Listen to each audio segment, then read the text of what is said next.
హెచ్చరిక, దైవజనుని హెచ్చరిక.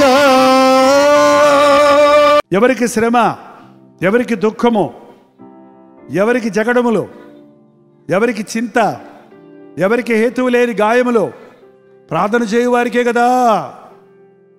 ప్రార్థన చేయవారికా? ఎవరికండి? ఎవరికి? ద్రాక్షరసముతో పాపము చేయువారికే కదా. ఎవరికి జగడాలు, ఎవరికి చింత, ఎవరికి మంద దృష్టి, ఎవరికి హేతువు లేని కారణము లేని గాయాలు, అనవసరమైన జబ్బులు, అనవసరమైన రోగాలు, అనవసరమైన బాధలు, ఎవరికి? తాగుబోతులకి. ఎంతమంది ఈ రోజునండి పని పాట లేనోడికి ఒకటే పని అంట. ఏం పని? తాగుడు పని. మీరు గమనించి చూడండి, చాలామంది తాగుబోతులు లేజీ పీపుల్.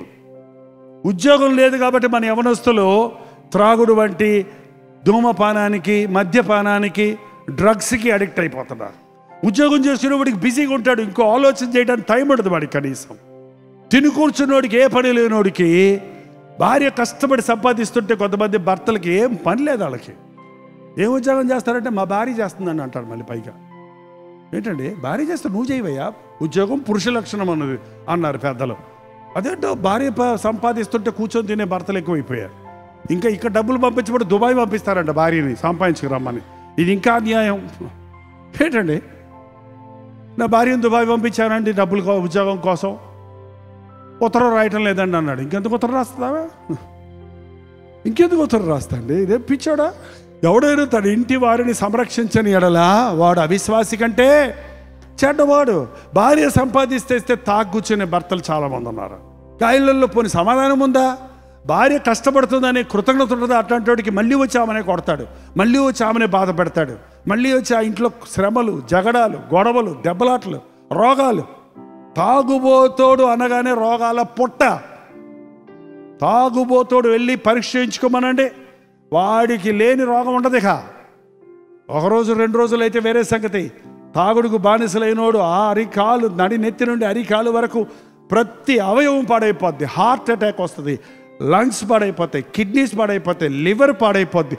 ముఖ్యమైన అవయవాలు ఇవి మన శరీరంలో ఉన్నవి. వాడి మాట నెత్తిగా వస్తుంది, మాట పాడైపోద్ది. కళ్ళు కనపడవు, మొత్తుగా ఉంటాడు. అంత నీ పాపాలు విస్తరించగా నువ్వు జబ్బుల పాలైపోతున్నావు, రోగాల పాలైపోతున్నావు. నువ్వు ఏడుస్తూ నీ ఇంటి వారిని ఏడిపిస్తున్నావు, నీ కుటుంబాన్ని ఏడిపిస్తున్నావు. ఎంతమంది తల్లులు వచ్చి చెప్తుంటారు నాకు, మా బిడ్డలు తాగుబోతులండి, మా ఇంటి ఆయన తాగుతాడండి, నా పెద్ద కొడుకు తాగుతాడండి. ఇంకా ఎవరండి ఆ ఇంట్లో గతి? తండ్రి తాగుబోతైతే కుమారుడికి ఎలాగో నీతులు చెప్పగలడు? ఎన్ని కుటుంబాల్లో ఈ రోజున శ్రమలకు కారణం దేవుని మాట వినకుండా తమ దేహాలను అపవిత్రపరుచుకుంటున్న మూలాన. నీవిప్పటికే గాయాలతో ఉన్నావో, వ్యాధులతో ఉన్నావో, ఆర్థిక ఇబ్బందులతో ఉన్నావో, శోధనల్లో ఉన్నావో, శ్రమల్లో ఉన్నావో, మనం పాట పాడినట్టుగా ఏ విధమైన సంకటాలలో నీవు ఉన్నావో, ఎటువంటి సమస్యలతో సతమతమైపోతున్నావో, తప్పించుకునే మార్గం లేక, విడిపించే నాథుడు లేక నీకు నీవే వేదన పడుతూ ఉన్నావో నాకు తెలియదు. కానీ ప్రభువు నిన్ను విడిపించటానికి, క్షమించడానికి సిద్ధంగా ఉన్నాడు. నువ్వు ప్రార్థించినప్పుడు, నువ్వు మొరపెట్టినప్పుడు. హోషేయ గ్రంథం 6వ అధ్యాయం 1వ వచనం చదవండి. హోషేయ 6:1. మనము యెహోవా యొద్దకు మరలుదము రండి, ఆయన మనల్ని చీల్చివేసెను,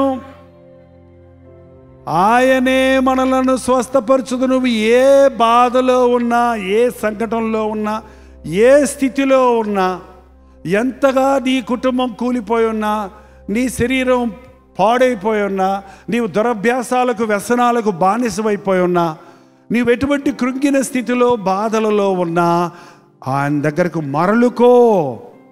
యెహోవా యొద్దకు మరలుదము రండి, ఆయనే మనలను చీల్చివేసెను, ఆయనే మనలను స్వస్థపరచును. యేసు ప్రభు దగ్గర ఉన్న గొప్ప సంగతి ఏంటంటే, పాడు చేసుకోవటం మనకు చేతనండి, పాడు చేసిన వాటిని బాగు చేయటం ఆయన చేస్తాడు. పోగొట్టుకోవటం మన వంతు, పోగొట్టుకున్నవన్నీ తిరిగి ఇవ్వటం ఆయన పని. నువ్వు తిరిగి వస్తే ఆయన దగ్గరికి, నువ్వు ప్రార్థిస్తే ఆయన దగ్గర, నీ తప్పును గ్రహించి నువ్వు పశ్చాత్తాపడితే, నువ్వు తిరిగి వస్తే ఆయన కోపం నీ మీద మరులుకొని అది కృపగా కనికరముగా నీ మీద కురుస్తుంది. మీకేం కావాలో పరలోకపు తండ్రికి తెలుసు కాబట్టి దీర్ఘ ప్రార్థనలు చేయక్కర్లా.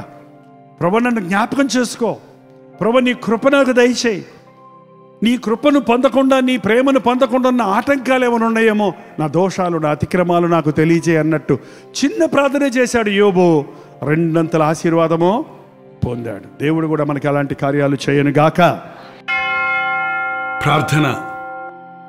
పరిశుద్ధుడా, ప్రేమ కలిగిన తండ్రి, నీకు ఆరోగ్యం కలుగు చేస్తాను, నీకు ఆశీర్వాదం కలుగు చేస్తాను, నీ బ్రతుకులో ఒక గొప్ప అద్భుతాన్ని నేను చేస్తానన్న మాటను నీ బిడలకు దయచేయము తండ్రి.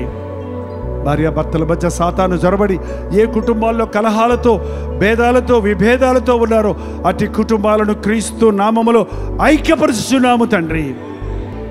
వయసు పెరుగుతుంది, బిడ్డలకు వివాహాలు చేయవా అని చుట్టూన్న వారు నిందిస్తుంటే, అపనిందలు వేస్తుంటే, బిడ్డల వివాహాలు జరగటం లేదే అని కుమిలిపోతున్న తల్లిదండ్రులను నీ సన్నిధిలో జ్ఞాపకం చేసుకో తండ్రి. వివాహం అన్ని విషయముల్లో ఘనమైనదన్నావు. నీ చిత్తములో ఏకాంగులను సంసారులుగా చేస్తారన్న మాట అట్టి వారి గృహాలలో జరగనిమ్ము నాయన. బీటెక్లు, ఎంటెక్లు చదివి నాకు ఉద్యోగం లేదే అని పరీక్షలు రాస్తూ ఇంటర్వ్యూ తర్వాత ఇంటర్వ్యూలకు వెళ్తూ ఎటువంటి ప్రయోజనం లేని స్థితిలో మిగిలిపోయిన యవ్వనస్తులను ఒక్కసారి ఈ సమయంలో జ్ఞాపకం చేసుకుని ఆయన, నా ప్రభువు నా ప్రార్థన విన్నాడు, నా గాయాలు కట్టాడు, నా కన్నీరు తుడిచాడు, నా హృదయ వాంఛలు తీర్చాడన్న విశ్వాసంతో వెళ్ళడానికి సహాయం చేయము. నీవు చేసిన గొప్ప మేలును గురించి తిరిగి వచ్చి సాక్ష్యం ఇచ్చే వరకు నీ కృప మమ్మల్ని వెంటాడటానికి సహాయం చేయి.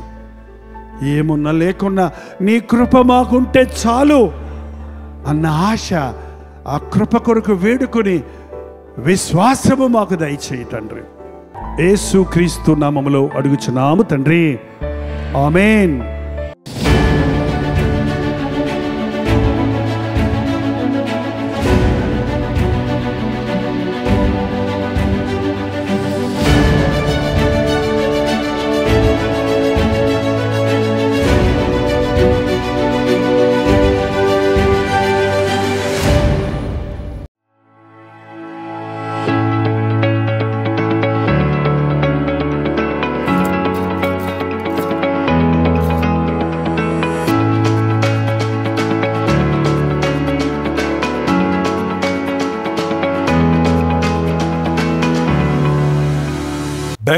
బెంగళూరు పరిసర ప్రాంతాల్లో ఉన్న వారికి శుభవార్త. ప్రవచితమైతే జూన్ 17వ తారీఖున 1 డే గెట్ టుగెదర్ను బెంగళూరులో ఏర్పాటు చేస్తున్నాం. మీరు చాలామంది కోరుతున్నట్లుగా మిమ్మల్ని వ్యక్తిగతంగా చూడడానికి, మీకోసం ప్రార్థించడానికి, దేవుని వాక్యాన్ని అందించడానికి బెంగళూరు వస్తున్నాం. ఈ తారీఖును మీరు గుర్తుపెట్టుకోండి. జూన్ 17వ తారీఖు మధ్యాహ్నం 2 గంటల నుంచి 5 గంటల వరకు, 6 గంటల నుంచి 10 గంటల వరకు 2 సెషన్స్గా ఈ 1 డే గెట్ టుగెదర్ ఏర్పాటు చేస్తున్నాం. రండి, పాల్గొనండి, దైవాశీస్సులు పొందండి. ముఖాముఖి మిమ్మల్ని చూడడానికి, వ్యక్తిగతంగా మీకోసం ప్రార్థన చేయడానికి అవకాశం కలుగజేయండి. జ్ఞాపకం ఉంచుకోండి, జూన్ 17వ తారీఖు మధ్యాహ్నం 2 గంటల నుంచి 5 గంటల వరకు, 6 గంటల నుంచి 10 గంటల వరకు 2 సెషన్స్గా ఈ 1 డే గెట్ టుగెదర్ బెంగళూరులో ఏర్పాటు చేస్తుంది. చిరునామా గమనించండి. Hudson community centre, CSI compound, opposite to Mitralaya girls high school, near corporation circle, Bengaluru. ఇంకా విషయమై మీకు వివరాలు కావాలంటే 8939393939 అనే నెంబర్కి మీరు కాల్ చేయండి, లేదా ఈ కింద ఇవ్వబడినటువంటి నెంబర్లకు మీరు వాట్సాప్ మెసేజ్ పంపించండి, మీకు డీటెయిల్స్ షేర్ చేయబడతాయి. తప్పకొస్తారు కదా.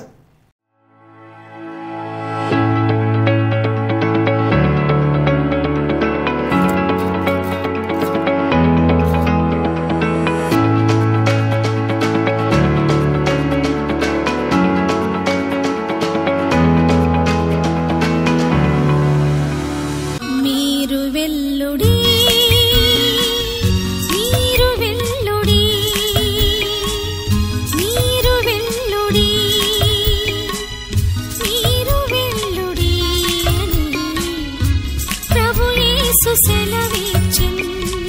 హల్లెలూయా. ప్రభు చిత్తమైతే జూన్ 18వ తారీఖున ఒక 1 డే గెట్ టుగెదర్ను విజయవాడలో చాలా కాలం తర్వాత మీ కొరకు ఏర్పాటు చేస్తున్నాం. ఎన్నో సంవత్సరాలు అక్కడ గెట్ టుగెదర్లు పెట్టాం. మీరందరూ బలపడ్డారు, దీవించబడ్డారు, ఆయా సంఘాల్లో సాక్షులుగా సాగుతున్నారు. అనుదినము సోషల్ మీడియా ద్వారా బలపడుతున్నామని తెలియజేస్తున్నారు. మిమ్మల్ని వ్యక్తిగతంగా చూస్తానికి, మీ కొరకు ప్రార్థించడానికి, ప్రభువును స్తుతించడానికి ఈ యొక్క 1 డే కూడా కాదండి, 1 మీటింగ్ జూన్ 18వ తారీఖు సాయంకాలం 4 గంటల నుంచి 10 o'clock వరకు ఒకే సెషన్గా ఏర్పాటు చేస్తున్నాం. రాగలిగిన వాళ్ళందరూ రండి, ఈ పరిచయంలో పాల్గొనండి. మీకోసం వ్యక్తిగతంగా ప్రార్థించడానికి, మిమ్మల్ని ముఖాముఖిగా చూడడానికి అవకాశం కలిగజేయండి. చిరునామా గమనించండి. The venue convention hall near new government hospital, NTR colony, Vijayawada. ఇంకా విషయమై మీకు వివరాలు కావాలంటే ఈ క్రింద ఇవ్వబడినటువంటి ఫోన్ నెంబర్కి మీరు కాల్ చేయండి. మీకు లొకేషన్ షేర్ చేస్తారు. తప్పకొస్తారు కదా. మీరు వెల్లుడి, మీరు వెల్లుడి, మీరు వెల్లుడి, మీరు వెల్లుడి అని ప్రభు యేసు సెలవిచ్చెను. సర్వలోకముకు సువార్తనందించుడి, సర్వ సృష్టికి యేసుని ప్రకటించుడి.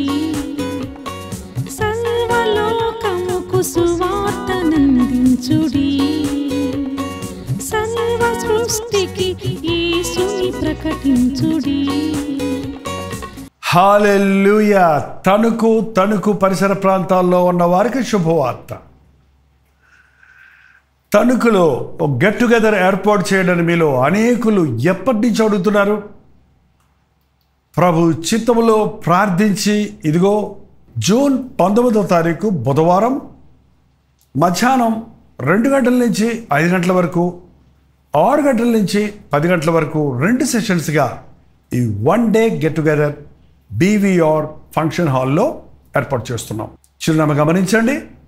బీవీ రావు ఫంక్షన్ హాల్, నెక్ function hall, opposite to D Mart, bypass road, Tanuku. ఇంకా విషయమే మీకు వివరాలు కావాలంటే 8939393939 నెంబర్కి మీరు కాల్ చేయొచ్చు. క్రింద ఇవ్వబడినటువంటి వాట్సాప్ నెంబర్లకు మీరు వాట్సాప్ మెసేజ్ పెట్టచ్చు, లేదా ఈ క్యూఆర్ కోడ్ స్కాన్ చేసుకోవచ్చు. తప్పకొస్తారు కదా. సర్వలోకముకు సువార్తనందించుడి, సర్వ సృష్టికి యేసుని ప్రకటించుడి.